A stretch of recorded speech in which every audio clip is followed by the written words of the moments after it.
नमस्कार। इस वीडियो में हम कक्षा 4 की ईवीएस की पाठ्यपुस्तक से बड़े काम के पेड़ हमारे पाठ से बहुविकल्पीय प्रश्नोत्तर करेंगे।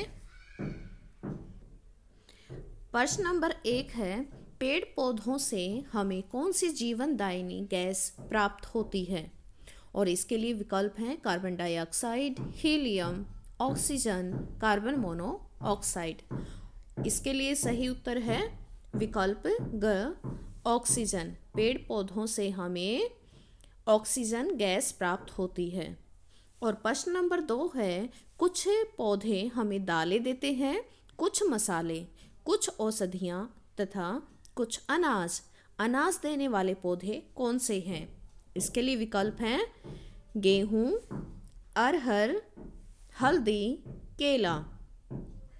और इसके लिए सही उत्तर होगा विकल्प क, गेहूं। प्रश्न नंबर 3 है, दाल देने वाले पौधा नहीं है। दाल देने वाला पौधा नहीं है। और इसके लिए विकल्प है मूंग, मसूर, जीरा, चना। देखिए, मूंग, मसूर और चना ये तीनों दालें हैं। इसमें दाल कौन सा नहीं है? विकल्प ग, जीरा। तो यही हमारा सही उत्तर होगा विकल्प ग, जीरा। प्रश्न नंबर 4 है, मसाले देने वाला पौधा है, कौन सा है?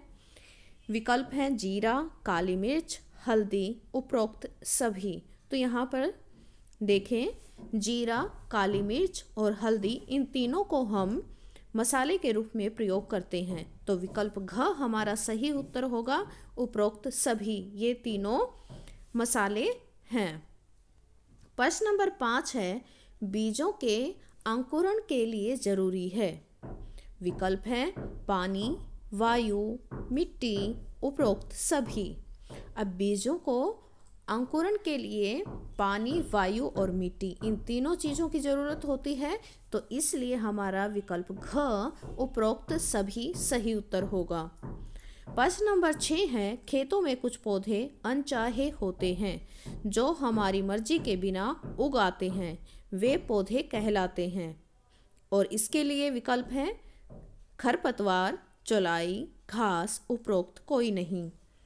तो जो पौधे खेतों में अनचाहे पौधे होते हैं और जो हमारी मर्जी के बिना उगाते हैं, ये पौधे अपने आप से उग जाते हैं खेतों में, तो ऐसे पौधों को हम खरपतवार कहते हैं। विकल्प का हमारा सही उत्तर होगा खरपतवार। प्रश्न नंबर 7 है, एक ही प्रकार के बीज अथवा पौधे जब खेतों में समूह में उगाए जाते हैं तो उनको क्या कहते हैं? खरपतवार, फसल, फल, फूल। तो जब एक ही प्रकार के बीज अथवा पौधे खेतों में समूह के रूप में उगाए जाते हैं तो उनको हम फसल कहते हैं। तो विकल्प ख हमारा सही उत्तर होगा। प्रश्न नंबर 8, कौन सा खरपतवार हम भोजन के रूप में प्रयोग करते हैं? इसके लिए विकल्प हैं बथुआ, चौलाई, कचरी, उपरोक्त सभी। तो देखिए, बथुआ भी हम भोजन के रूप में यानी कि साग के रूप में प्रयोग करते हैं। कचरी हम सब्जी में डाल सकते हैं या इसकी चटनी बनाकर खाते हैं। चौलाई को भी हम हरे साग में डालकर बनाते हैं। तो इस तरह से हम इन तीनों को, जो कि खरपतवार के रूप में हमारे खेतों में उगाते हैं, इन तीनों को हम भोजन में किसी न किसी रूप में प्रयोग करते हैं। तो इसलिए हमारा सही उत्तर होगा विकल्प घ, उपरोक्त सभी। प्रश्न नंबर 9 है, विभिन्न अचारों में टीट का अचार किस झाड़ी में लगता है? और इसके लिए विकल्प हैं कैर, बेरी, आल, खेजड़ी। इसके लिए सही उत्तर होगा विकल्प क, कैर।